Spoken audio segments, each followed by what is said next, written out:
Saludos desde Bolivia para todo el mundo a través de Facebook Live, a través de Periscope y en diferido de YouTube. Estamos con el programa número 7, vaya. Es el séptimo programa de propiedad privada. Propiedad privada es un programa que habla de las propuestas del capitalismo del libre mercado para todos los bolivianos y latinoamericanos que quieran ver una respuesta diferente, una alternativa a lo que estamos viviendo, una respuesta a los verdaderos problemas que existen en el mundo hoy en día. Un saludo a Sandra, que ha empezado a unirnos, se ha unido con nosotros en este momento, y a toda la gente que está empezando a sumarse a nuestra transmisión, que regularmente llega en directo y en diferido a alrededor de 4.000 personas, 3.500, 5.000, depende mucho del tema seguramente. Y yo la verdad estoy muy sorprendido y agradezco a todos los que nos ven en todas las opciones, por eso hemos decidido ampliar a Periscope.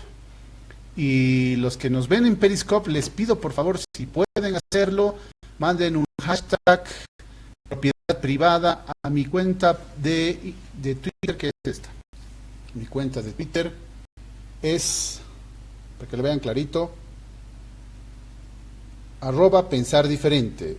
Y ya se han sumado 2.810 personas a esta cuenta de Twitter y les agradecemos muchísimo. Bien, hoy día nos toca un tema muy importante, un tema interesantísimo, un tema que les preocupa a todos. Vamos a hablar de impuestos, vamos a hablar de contrabando, vamos a hablar de las empresas que puedan invertir o no en la economía nacional, vamos a hablar también del famoso pacto fiscal y vamos a hablar de una propuesta que tenemos que se llama Oruro, Ciudad Libre. A propósito del tema que está candente en Oruro, Oruro es una ciudad muy importante de Bolivia, que fue el motor de la economía a principios del siglo XX y que hoy día está viéndose amenazada por la falta de desarrollo. Y tiene un proyecto muy antiguo que se llama el Puerto Seco. Entonces vamos a hablar de eso también, porque tiene que ver con el tema de contrabando, tiene que ver con el tema de impuestos, tiene que ver con todo aquello. Pero antes, permítanme hacer una pequeña...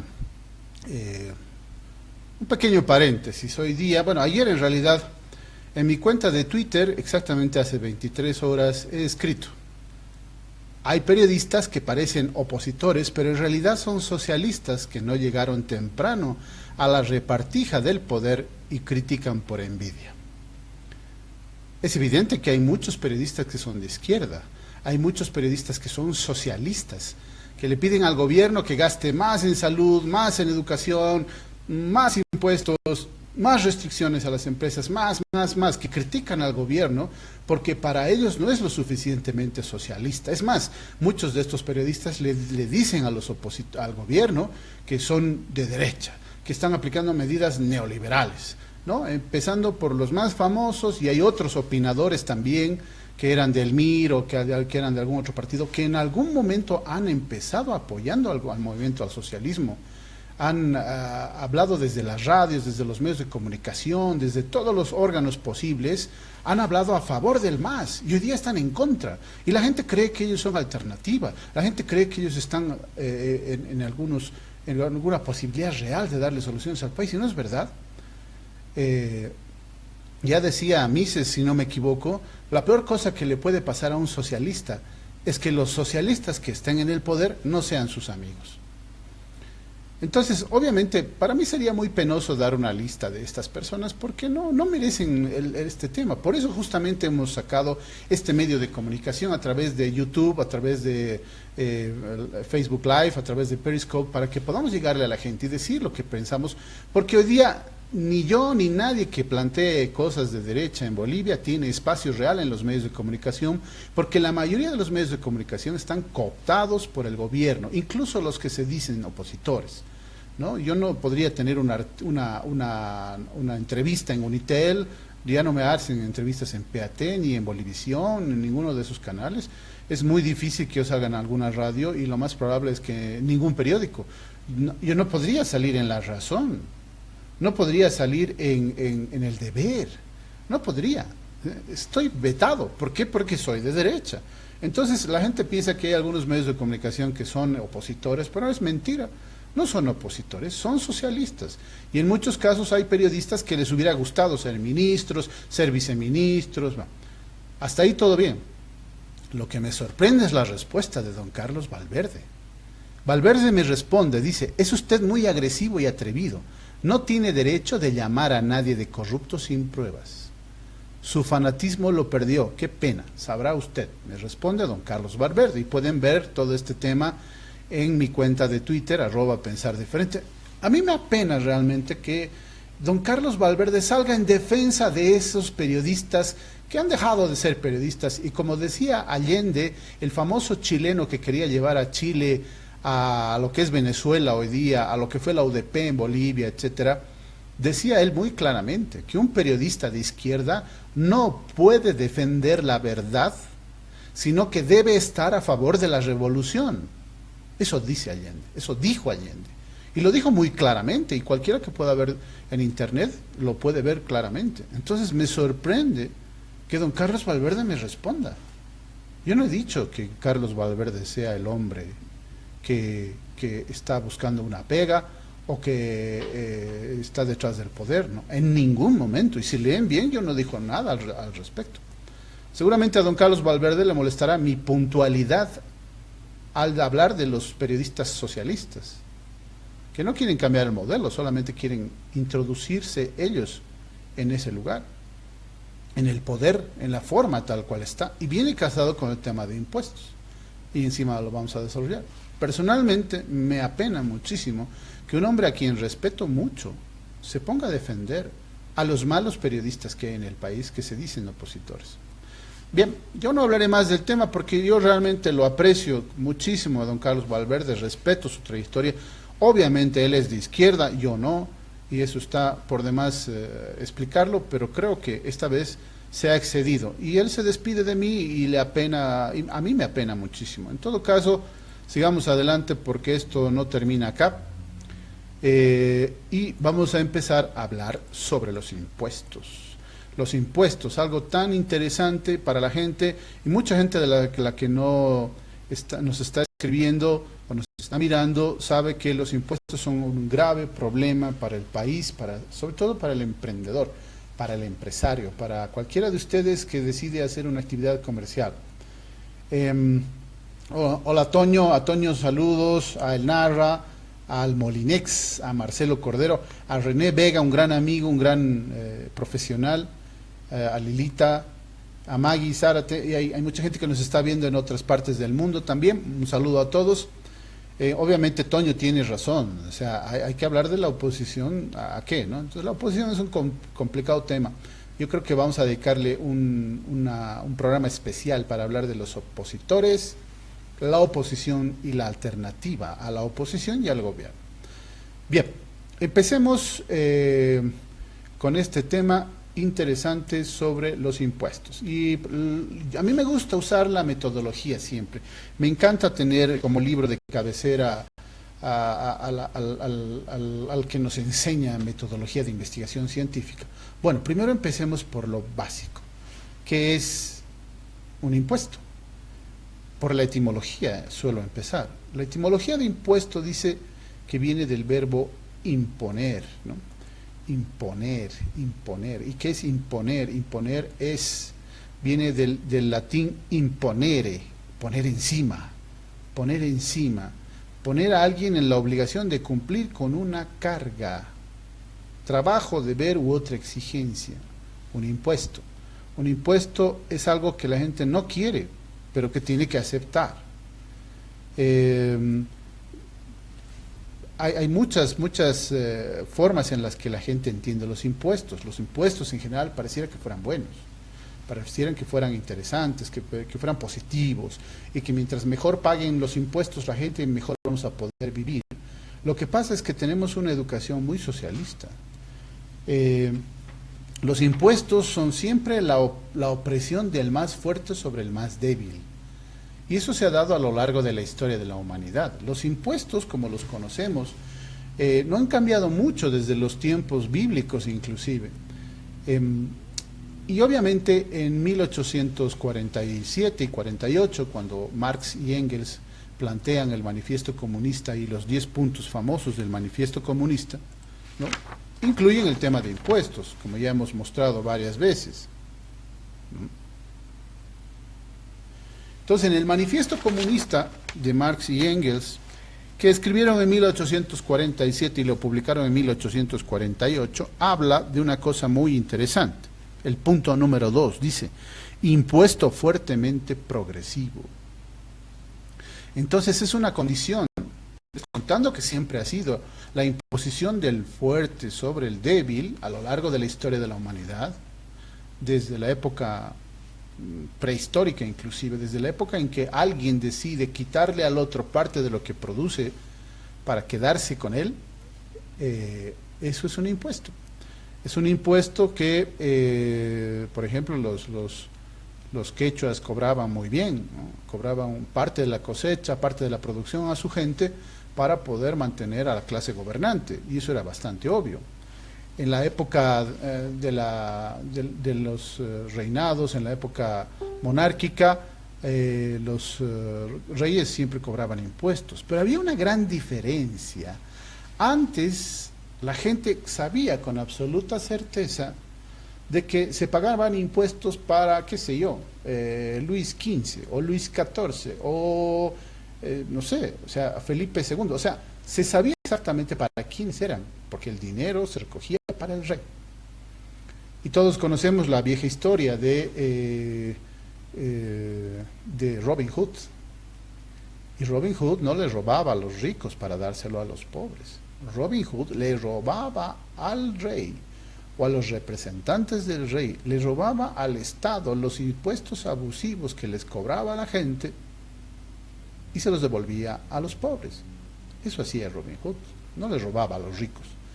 Robaba impuestos excesivamente cobrados, expoliados a la gente, a palos y con la violencia más terrible, ¿no? Entonces Robin Hood le devolvía el dinero a la gente. Y por eso, para nosotros los liberales, Robin Hood es un símbolo muy importante. Al margen de que fuera o no fuera real, la historia es muy importante, el cuento es muy importante para nosotros, porque nos da a entender de que realmente los impuestos son un abuso. Entonces, Marx y Engels suman el tema de los impuestos para destruir a la burguesía, para destruir al capitalismo. Por eso dice su segundo punto, el segundo punto del manifiesto comunista, dice: impuesto fuertemente progresivo. Entonces la idea es muy clara, hay que entender los impuestos desde dos perspectivas. En realidad desde tres, para ser más sinceros y estar a tono con nuestro amigo Marcelo Cordero, que me va a entender perfectamente. Una está la forma en que los impuestos se entienden gracias al contrato social, ese contrato social tan extraño que nos han dado a entender, y que a los socialistas les encanta utilizar para hacernos creer de que hay un contrato social en el que los ciudadanos hemos cedido en un contrato social, ya planteado por Hobbes, por Locke y finalizando por Rousseau, que los ciudadanos debemos asumir una responsabilidad con el Estado, con el gobierno, a cambio de lo que él nos da, darle impuestos. Y entonces ahí está el tema muy interesante. ¿Qué nos da el gobierno a cambio de impuestos? Hay tres teorías, o tres propuestas, o tres visiones al respecto. La primera, la socialista, la de izquierda, ¿no? La de izquierda, que plantea que, sobre todo la sociedad, los centroizquierdas, los socialdemócratas, plantean de que el Estado, para crear el estado de bienestar, debe recaudar el impuesto a la gente. Por eso en países europeos, casi la mayoría, donde existe el estado de bienestar, que mucha gente cree que es algo muy bueno, donde hay salud, educación, Finlandia, Suecia, Dinamarca, ¿no? Holanda, la misma Alemania, que todos tienen educación, que tienen salud, que tienen, ¿a cambio de qué? A cambio de que paguen altísimos impuestos, ¿no? En Dinamarca, por ejemplo, la mitad de la población mantiene a la otra prácticamente, porque los impuestos son de casi el 60%. Y la socialdemocracia plantea eso precisamente, plantea que es interesante que los ciudadanos entiendan de que gracias a este pacto social, a este contrato social, estamos obligados a pagar tributos, ¿no? Pagar tributos a la gente a través de exacciones a los ciudadanos que producen para darle al que no produce, básicamente. La otra propuesta es la liberal, la que nosotros planteamos. La propuesta liberal dice que el Estado solamente, el Estado tiene que reducirse. El Estado pequeño, un Estado pequeño, que solamente se dedica a darnos seguridad y justicia y algunas obras públicas que hemos explicado en otros programas. Y ese Estado pequeño no necesita tantos impuestos. Hemos hablado también en anteriores programas perdonen la expresión, del cojonal de dinero que se gasta en salud y educación. Que si ese dinero se nos fuera devuelto, ¿no? Tendríamos una educación de lujo y tendríamos una salud de lujo todos los ciudadanos de este país. Pero no, desde 1938 y fundamentalmente desde 1952, el Estado boliviano se hace cargo de una serie de derechos y una serie de cosas buenistas, ¿no? Que supuestamente nos sirven a los ciudadanos. Entonces es una visión de izquierda. La visión de la derecha liberal dice que el Estado tiene que ser muy pequeño. Un Estado reducido se dedica solamente a seguridad y justicia y algunas obras públicas. Por lo tanto, los impuestos tienen que ser muy, muy pequeños. Estamos hablando de máximo un 10% anual. Todos los impuestos. Todos los impuestos, 10% anual. Parece que hemos tenido un desbalance en la cámara, pero no importa. El tema es que para hacer lo que los liberales planteamos, necesitamos muy pocos impuestos. Entonces, la primera tarea de un gobierno liberal es devolverle al ciudadano los impuestos. Y hay otra tendencia que se llama el anarcocapitalismo, que plantea que nadie debería pagar impuestos, ¿no? Esas son las tres teorías económicas que existen en el mundo. Y no voy a hablar de los anarcocomunistas porque esos no tienen ningún sentido de hablar al respecto. Pero tenemos la izquierda que quiere impuestos para todo, que habla de la redistribución de la riqueza como si la riqueza fuera dada, como si existiera ya la riqueza y hubiera que distribuirla. En cambio, los liberales creemos que la riqueza hay que producirla. Y para que la riqueza sea producida, tenemos que dejarle al ciudadano que produzca la riqueza. Y los anarcocapitalistas plantean exactamente lo mismo, tanto es así que ellos plantean mucho más allá y dicen que la seguridad y la justicia tienen que estar a cargo de los privados. Podemos debatir eso en otro día, pero no quisiera que la gente se confunda. Hoy día vamos a hablar solamente de la izquierda y del liberalismo clásico. Aquí hay algunas preguntas, dice Ariel, saludo a Ariel, diputado. Estados Unidos es socialista, dice. En términos estrictos, sí. Desde más o menos, bueno, exactamente desde que han creado Banco Central, o sea, el Banco de la Reserva Federal, y desde que han aplicado las medidas de Roosevelt para salir de la crisis de los años 30, desde ese momento se ha convertido en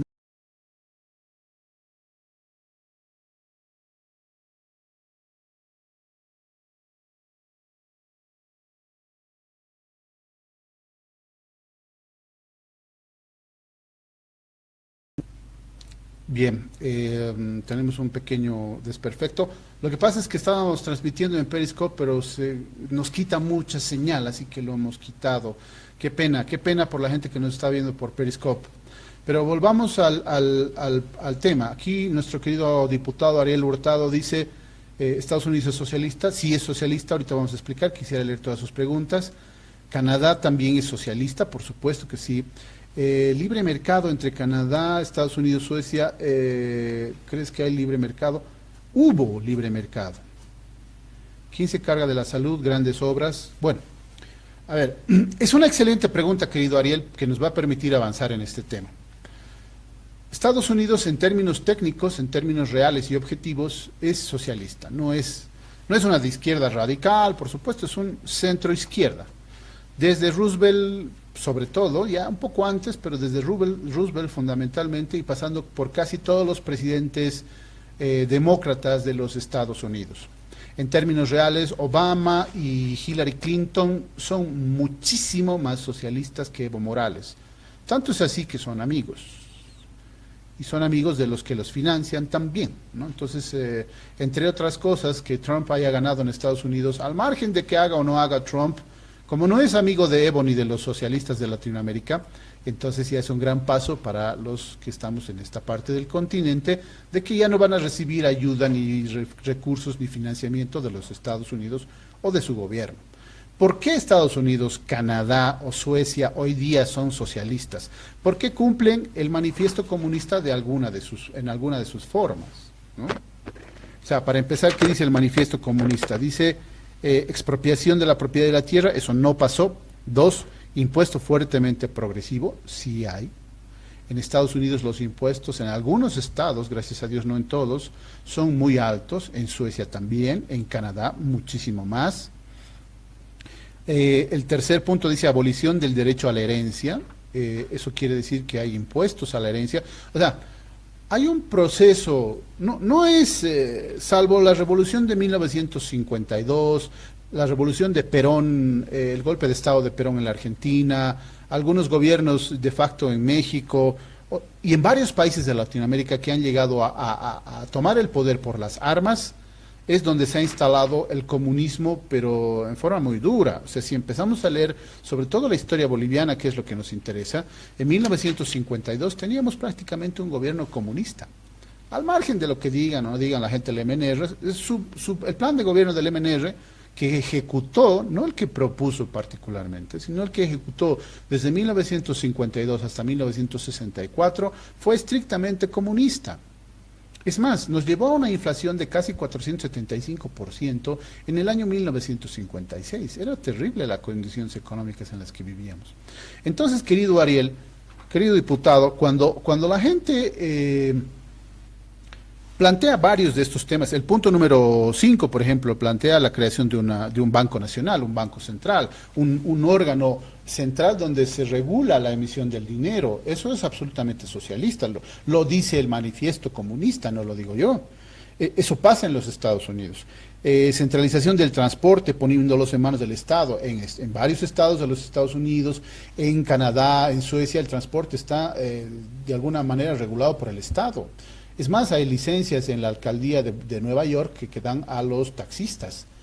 La licencia de un taxista en Nueva York le vale 100,000, 150,000 dólares, porque está regulado por la alcaldía de Nueva York. O sea, hay muchos elementos importantes que hablan del socialismo.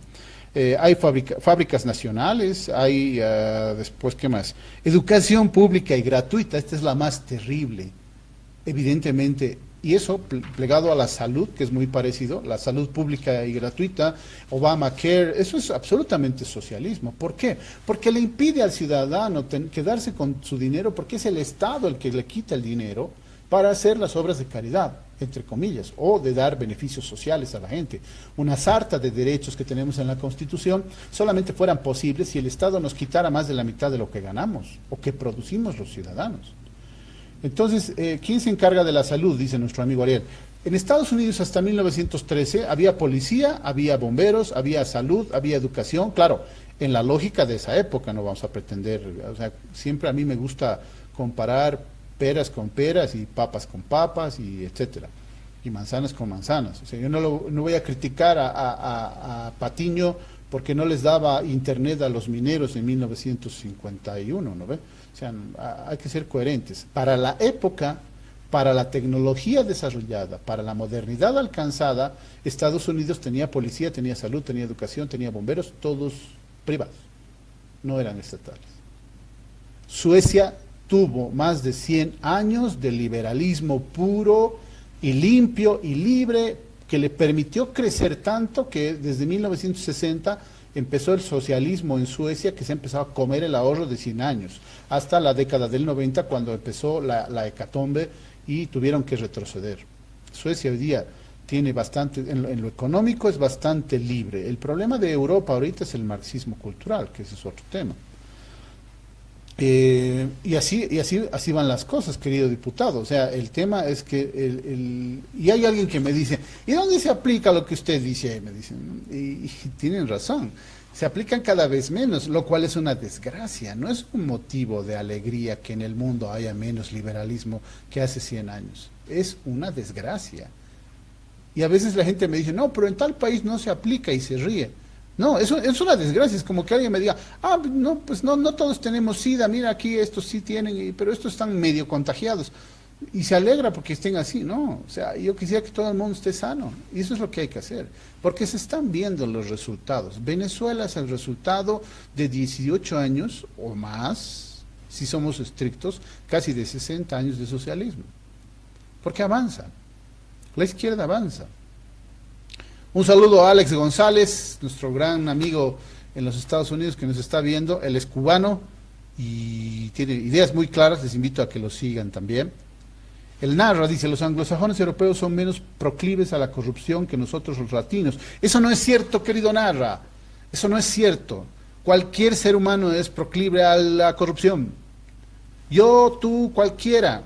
Cualquiera. El tema es que en la derecha, en el capitalismo de libre mercado, eso no es que nosotros seamos mejores. Es que nos es imposible. Porque nosotros no manejamos los transportes, no manejamos los impuestos, no manejamos la salud, no manejamos la educación, no manejamos todas esas cosas. La gente lo maneja.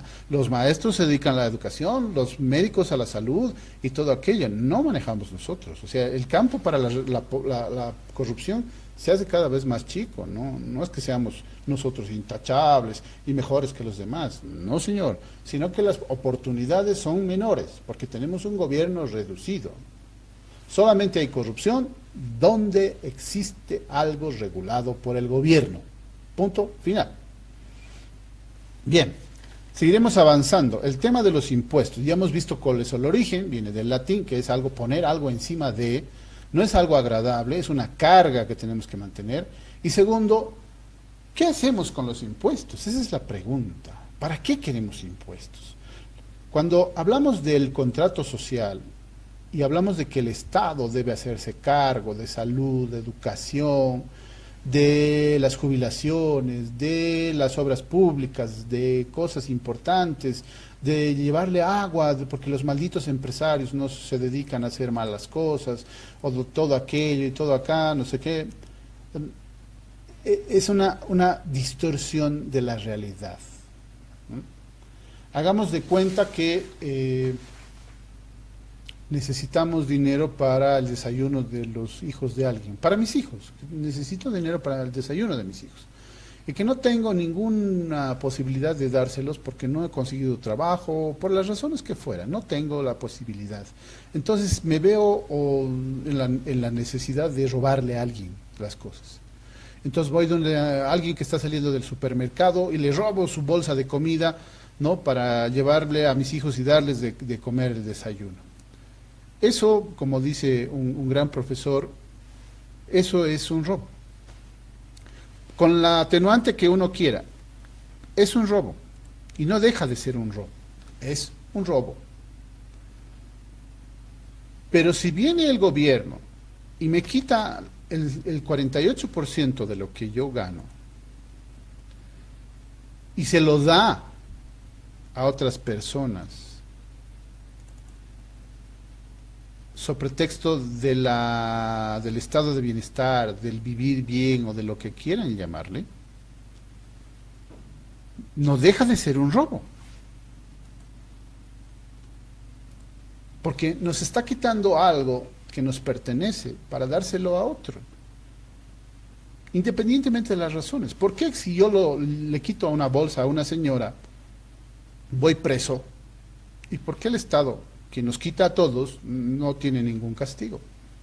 Esa es la pequeña lógica que habla sobre los impuestos. Entonces, si yo pago impuestos, debo estar realmente seguro de para qué van a ir. Y ese es el gran problema.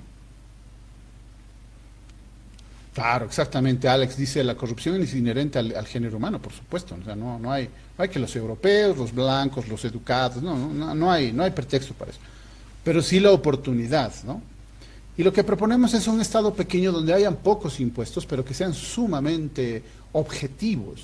No hablaré de eficiencia, porque hay que hablar de objetividad. Entonces, los impuestos que nos permiten tener seguridad interna, seguridad externa, garantizar nuestros derechos, tener un poder judicial independiente, que tengan todos los recursos, que haya un policía en cada barrio, que haya una patrulla en cada barrio, que haya un juzgado, porque ese es el único tema que nosotros tenemos como garantía para nuestras inversiones, para nuestra propiedad privada y para todo aquello que podamos realizar como seres humanos.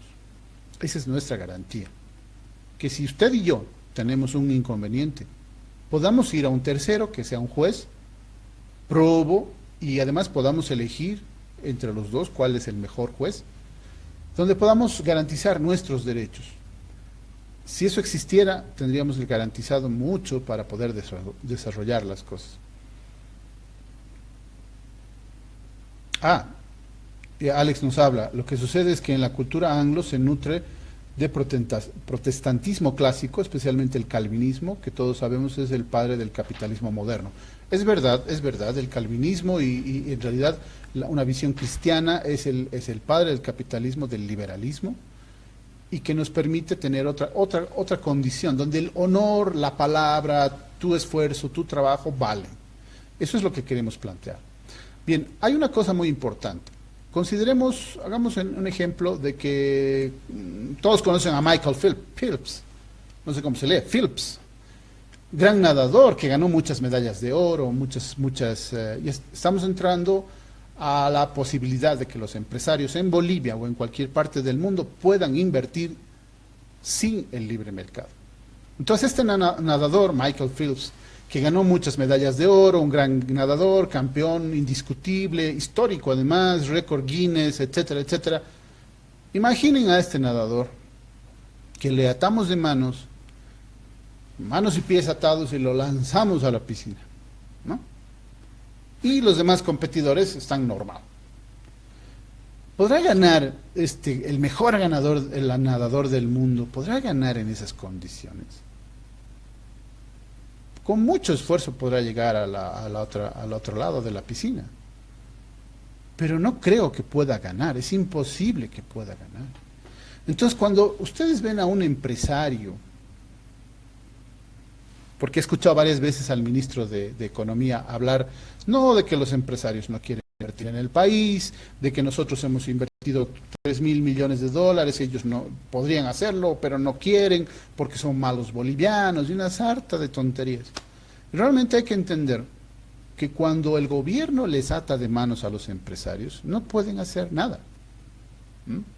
Y de paso salen a decir, ¿no? Es como si dijéramos que lo metemos a Phelps a nadar, y como no puede llegar, decimos, no, ese es un fraude, ¿no? Seguramente no, pues ¿cómo va a ser ese el ganador de tantas medallas? Nos está estafando, es un mal tipo, es un estafador.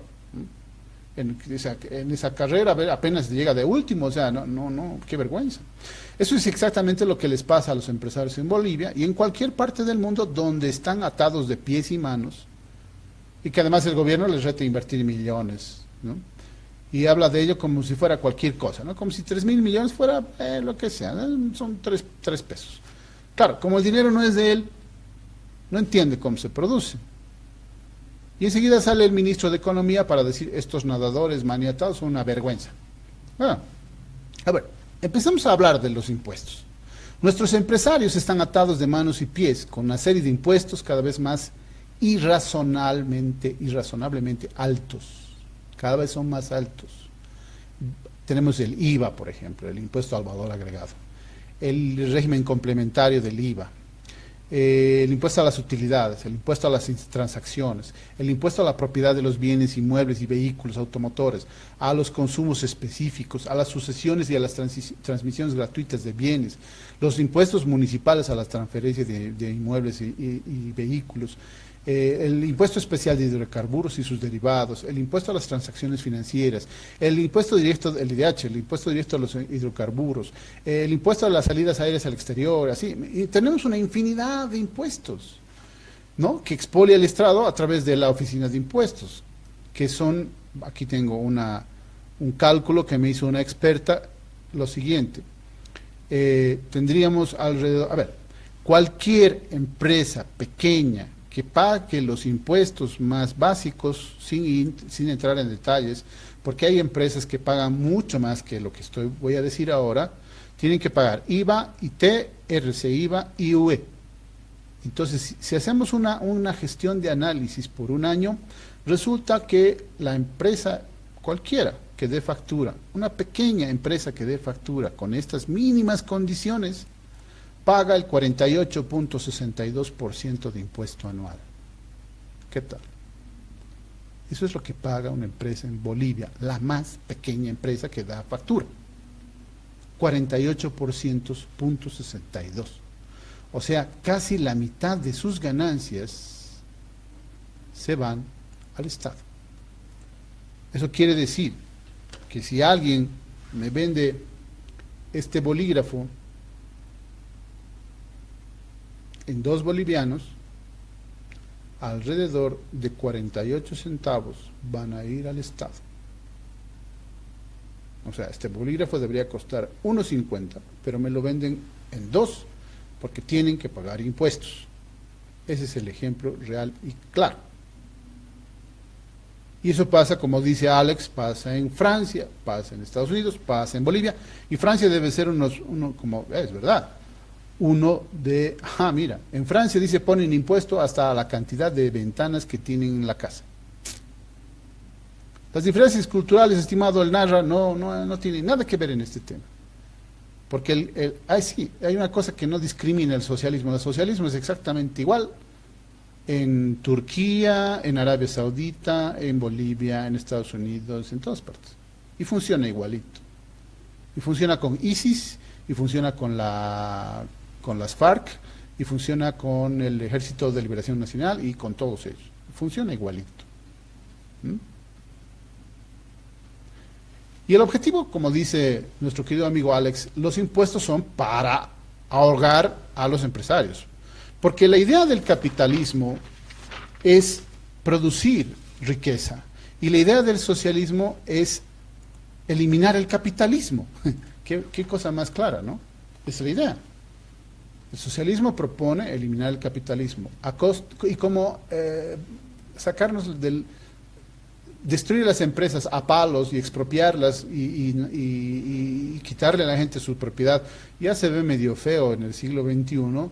Han inventado una cosa muy interesante, que es el socialismo del siglo XXI, donde los impuestos empiezan a quitarte tu propiedad privada, empiezan a quitarte tus utilidades, y no para ahí.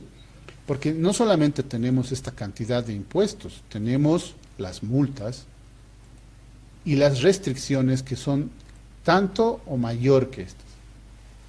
Entonces los empresarios están atados de pies y manos con una serie de leyes laborales, además, de marxismo cultural y de regulaciones atentatorias al sentido común, la lógica y la razón. Destruyen la propiedad privada, instalan el salario mínimo, la igualdad, luchan contra el racismo, contra la discriminación, contra la violencia a la mujer, en pos de bonos para los ancianos, beneficios para los homosexuales, o sea, y una serie de elementos a nombre de luchas que parecen buenas. Finalmente, ¿quién está en contra de que no haya violencia a una mujer? ¿Quién está en contra de que los homosexuales no tengan libertades como cualquier otro individuo de su seguridad, de su propiedad, etcétera, ¿no? Pero en el fondo es cómo lo hacen. ¿Cómo hacen esto? ¿Cómo el gobierno le quita a los empresarios la posibilidad de mejorar? En Bolivia es más fácil divorciarse que despedir a un empleado, ¿no? Eso es muy terrible. Entonces, tú no puedes despedir a algún empleado malo, no puedes despedir a una persona que está siendo ineficiente, no puedes hacer absolutamente nada con este empleado, aunque sea malo. Y encima tienes que ver sus beneficios sociales y una serie de cosas que en el mercado libre no estarían acordados en paquete ni obligados por un tercero que no tiene nada que ver en el negocio. ¿Por qué? Porque la empresa privada, el empresario debería tener la libertad de hacer un acuerdo libre entre las partes, un acuerdo libre entre el empleado y el empleador, donde ambas partes salgan ganando, y eso es lo lógico, y eso es posible cuando el Estado no interviene. Todas las medidas en contra del trabajador que generan desempleo y explotación se deben fundamentalmente a la intervención del Estado. Entonces, hoy día todos los empresarios de Bolivia tienen un socio OPA además, que no pone ni capital, que no aumenta clientes, que no mejora las condiciones de la empresa, pero sí te cobra el 48% de tus ingresos y de ahí para arriba. Entonces, ahí el gobierno genera dos tipos de empresarios, ¿no? Los empresarios libres, que quieren competir, que se esfuerzan, que ahorran, arriesgan, sufren y sacrifican. Y los empresarios mercantilistas, amigos del poder, que se adjudican las obras con el gobierno y que a cambio de pagar altos impuestos y obedecer leyes absurdas, piden monopolios y protección estatal. Entonces de ahí viene el tema de la lucha contra el contrabando, ¿no ve? Entonces ahí tenemos serios problemas para poder administrar la economía.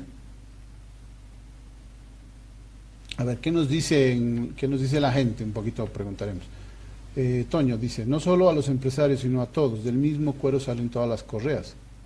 Claro, porque hay una cosa también, la gente, cuando hablo de empresarios, la gente piensa del dueño de la, no sé, de la Toyota, de la Coca-Cola, de la cervecería boliviana, los dueños, socios, los grandes banqueros. No, empresario es este ciudadano que decide comprarse piñas, cortarlas y venderlas en una bolsita bastante higiénicamente sobre una carretilla y vende piñas cortadas en la calle. Ese es un empresario. Un empresario es el que decide arreglar, no sé, zapatos y se compra una máquina y empieza a coser zapatos y arregla zapatos y parcha las cosas. Un empresario es aquella señora que decide tener sus ahorritos y comprar unos pollos y revenderlos y poco a poco todos ellos, si se les deja, salen de pobres. Esos son los empresarios.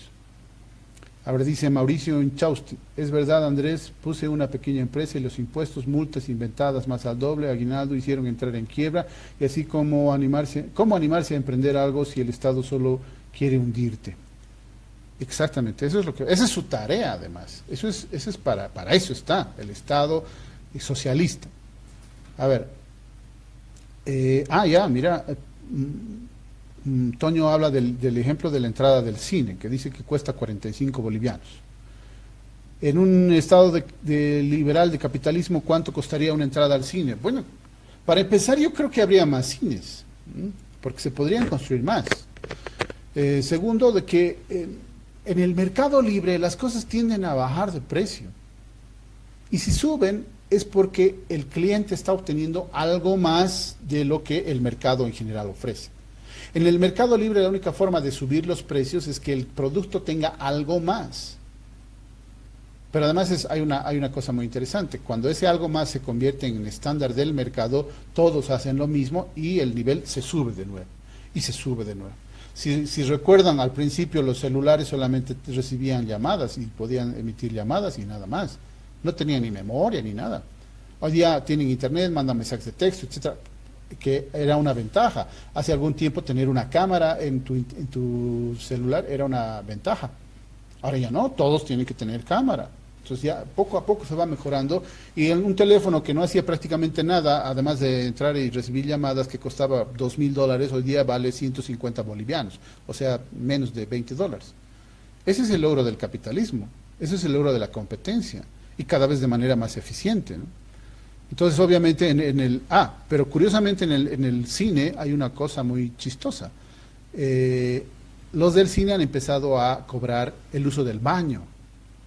Y había muchas quejas, no sé si seguirá hoy así, pero cobraban 5 bolivianos por entrar al baño. Y todo el mundo saltó, echó el grito al cielo. Ahí está nuestro chip socialista. El gobierno le dice al cine qué tipo de personas pueden entrar. O sea, le dice que tiene que recibir a lo que el gobierno diga, a todas las personas, y que además no le puede obligar al ciudadano a consumir los productos del cine. O sea, es como si en mi casa el gobierno me obligara a invitarle comida al ciudadano que va a visitar a mi casa. Si yo quiero te invito a comer. Si no quiero, no. Es más, te puedo invitar a mi casa a comer y decirte, bueno, tienes que pagar tu cuota de 50, 100 bolivianos para hacer la parrillada, para comprar las bebidas o lo que fuera. Si quieres, irás. Si te gusta la idea. Y si yo hago que mi participación, mi casa, mi fiesta sea positiva, bonita, entonces la gente vendrá y tal vez pague eso o más para poder entrar. La propiedad privada es eso, se rompe la propiedad privada y le dicen al del cine que no está en la obligación, ¿no?, de controlar qué compran los que entran al cine. Y como nosotros queremos todo de buenistas, decimos, no, sí, que los cines malditos, que no nos dejan comprar otras cosas, tan caro que venden, entonces no vamos, pues. Pero como no se pueden hacer más cines, porque es muy difícil ahora las inversiones, entonces nos tenemos que aguantar, por un lado. Entonces la posibilidad de libre mercado se destruye. Y como el cine igual tiene que pagar una serie de absurdas normas y una serie de absurdas regulaciones, entonces decide recuperar ese dinero de otra forma, que es cobrarle 5 bolivianos o casi $1 por entrar al baño, que en Bolivia eso es una fantasía, pero no les queda de otra. Entonces es el Estado el que destruye los precios reales, es el Estado que le impide al ciudadano crecer y mejorar. Entonces claramente tenemos un problema fundamental con los impuestos. Los impuestos, cuando van más allá de lo que la lógica y la razón pide, o sea, más de educación, más de salud, más de jubilaciones, más de un montón de cosas y derechos. Por ejemplo, hay un tema ahora que les han quitado a los del colegio médico la posibilidad de cobrar el certificado médico en Bolivia. Y le dicen, no, es que los médicos están lucrando con la salud, y por eso, un ratito, la salud no es gratis, la salud cuesta. Lamentablemente es así, porque ni el médico es gratuito, porque eso se llama esclavitud, y ni los instrumentos ni las medicinas son gratuitas porque a alguien se le tiene que pagar el hecho de que las fabrique. Y eso es así. Obviamente, si el Estado se mete, como ya hemos visto en el caso del cine, se mete con restricciones, con impuestos muy altos, con una serie de límites y sobre todo con las multas que son cada vez más grandes, incluso más que los impuestos, entonces el empresario, el médico va a tener que cobrar más, pues, es lógico. Si el médico tiene que pagar casi 60% de impuestos y además tiene una sarta de regulaciones absurdas de gente que nunca ha operado, de gente que nunca ha atendido pacientes, de gente ignorante que está en el gobierno, y no solo en este gobierno, sino en todos los gobiernos desde 1938 en Bolivia, ¿no?, donde un burócrata en su sillón, en su escritorio, que no tiene la más pálida idea de lo que es la medicina, la educación, la salud, el comercio y cualquier cosa, va y decide quitarle, decide imponerle, decirle cobrarle, decirle multarle a un ciudadano que está 10, 15, 20, 30 años haciendo su tarea. Es un absurdo. El Estado no puede regular tanto así, no puede regular nada de eso. Hoy día tenemos una educación pobre y carísima, pero miserable, qué paradoja. Tenemos una salud que apenas le llega a la gente y que la salud privada es cada vez más ahorcada por el Estado y la vuelven incompetente.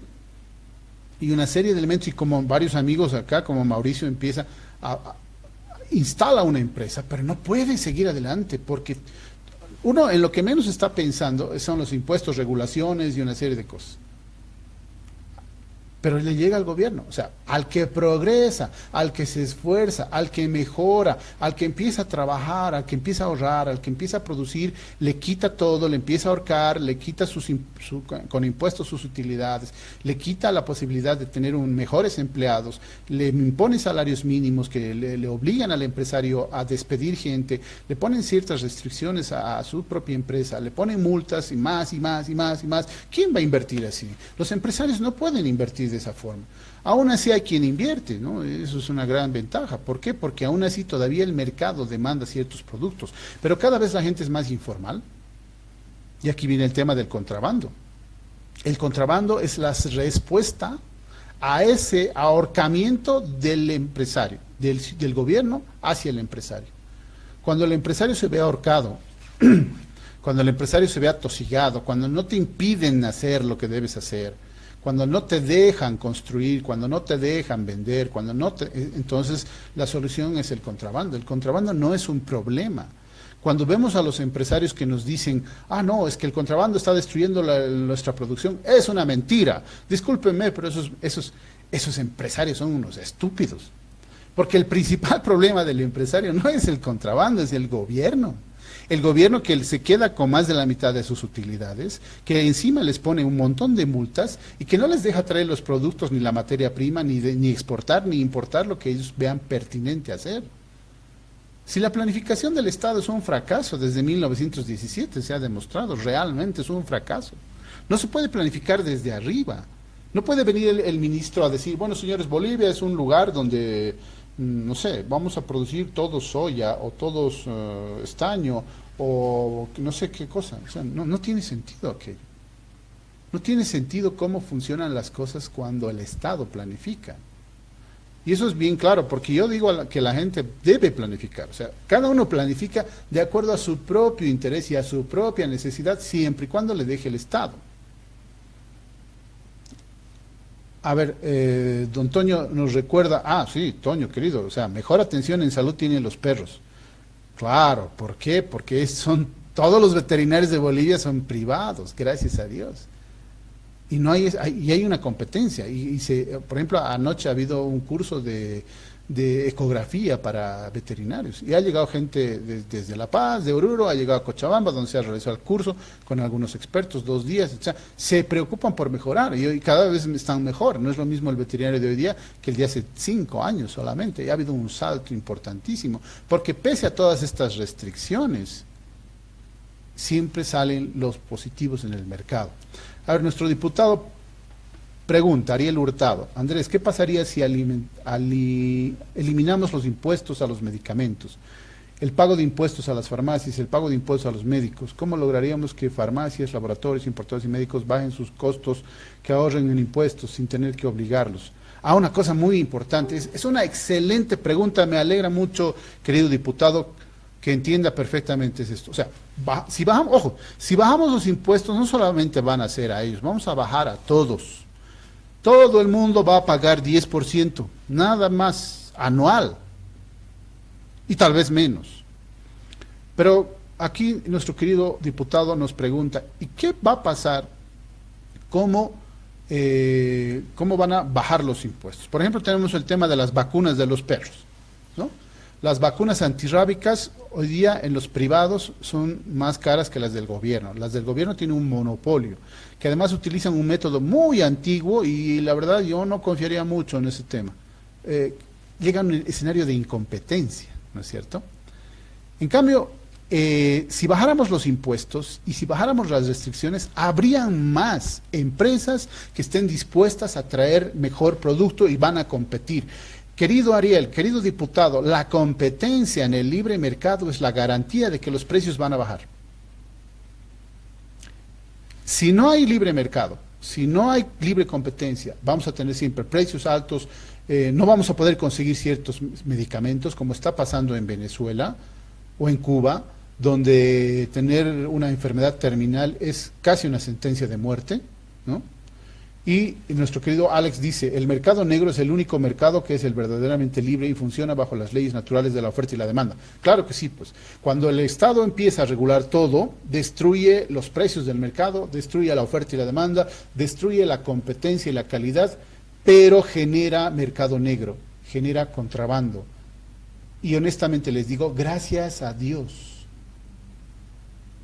Gracias a Dios que hay gente que hace eso porque nos puede salvar la vida. Y en Venezuela pasa una cosa muy perniciosa.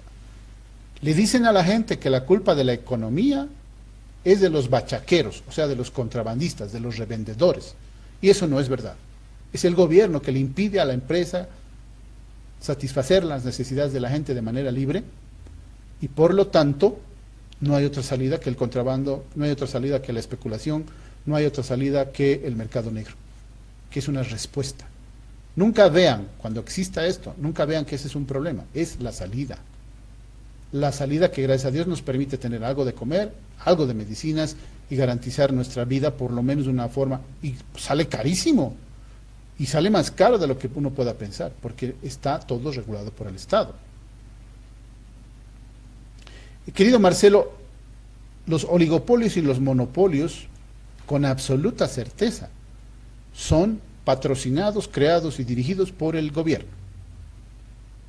Porque los monopolios en el libre mercado solamente se dan en casos muy excepcionales, con la mejor calidad del servicio y la mejor calidad. Y no dura mucho.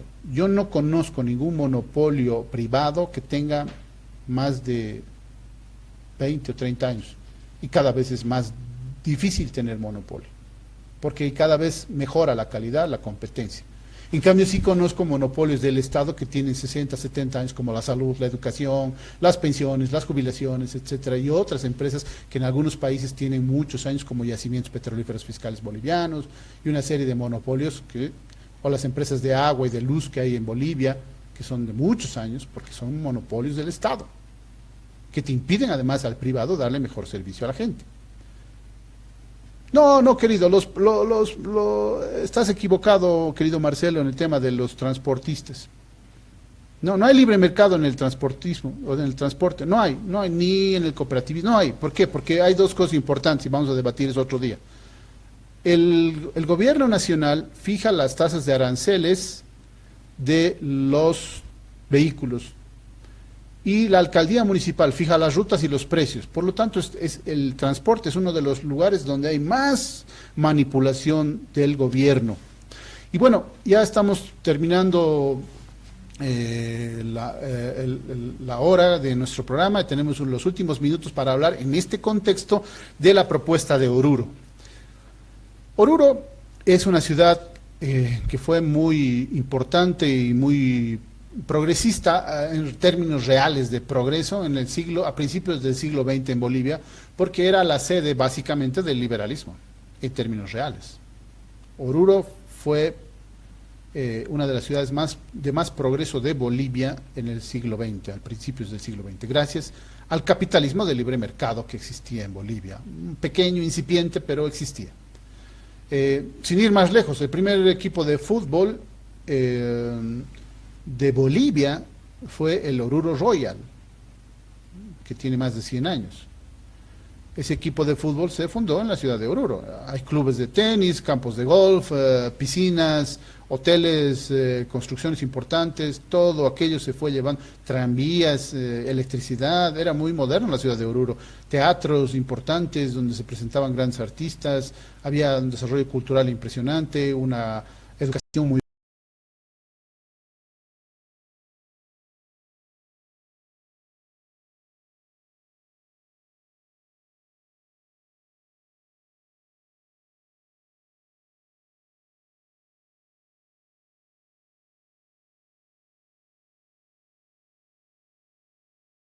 Oruro.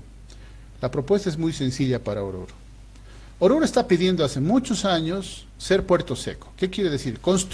Que el Estado construya una serie de instalaciones para que funcionen como un puerto a través de líneas aéreas, vías férreas y carreteras que nos contacten con el Pacífico y que tengamos de ahí un inicio para todo el país y que nos vayamos hacia el Atlántico. Eso sueña Oruro, porque está más cerca del Pacífico, porque tradicionalmente pasaron por ahí. Ese es un sueño de Oruro, y los orureños hoy día están muy molestos porque el gobierno ha decidido invertir millones de dólares en otra población.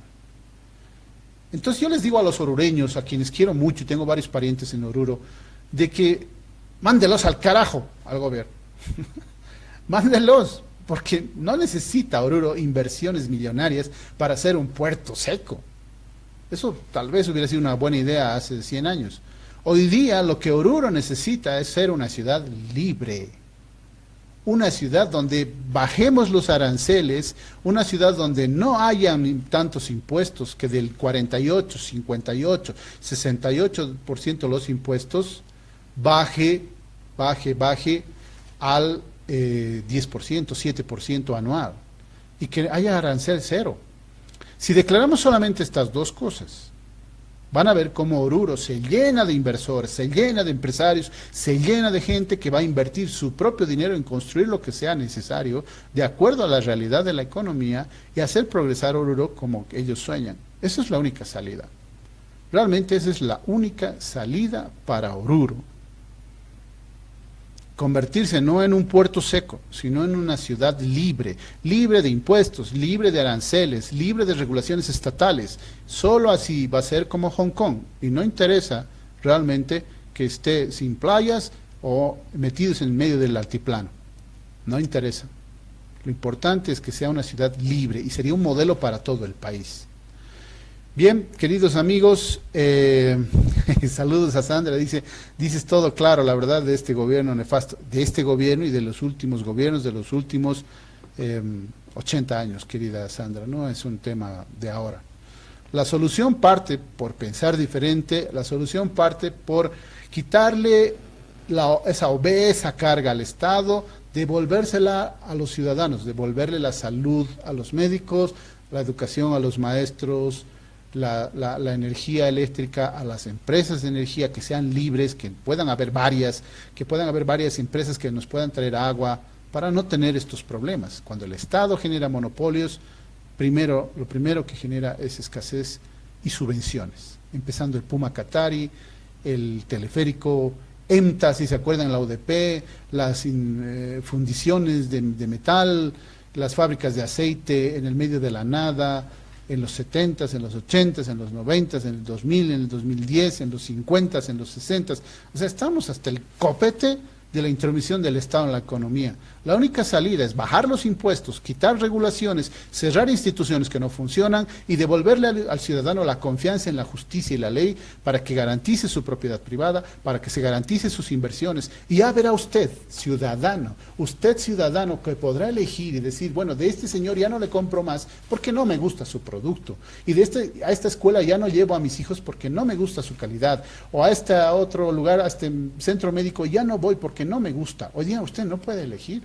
Está condenado a esa salud, si tiene, a esa educación y a ese tipo de mercado. Hoy día el mercado en Bolivia no es libre, menos el de transporte. Bien, muchísimas gracias. Manuel Antonio nos sugiere que empecemos a las 8. No sé si están de acuerdo. Los que quieran que empecemos a las 8, pónganlo por escrito. Y podemos hacer el esfuerzo, un poco complicado ya sería, pero bien, les agradezco a todos por sus observaciones, podemos seguir profundizando en estos temas y les agradezco realmente su participación en esta noche del programa número 7 de Propiedad Privada, y les recuerdo que nos sigan en Twitter, en nuestra página o nuestra cuenta de Twitter, Pensar Diferente, que es la que manejamos. Y síganos siempre en estos programas, compartan este programa para todos los amigos y sigamos adelante. Muchas gracias y nos vemos el día miércoles.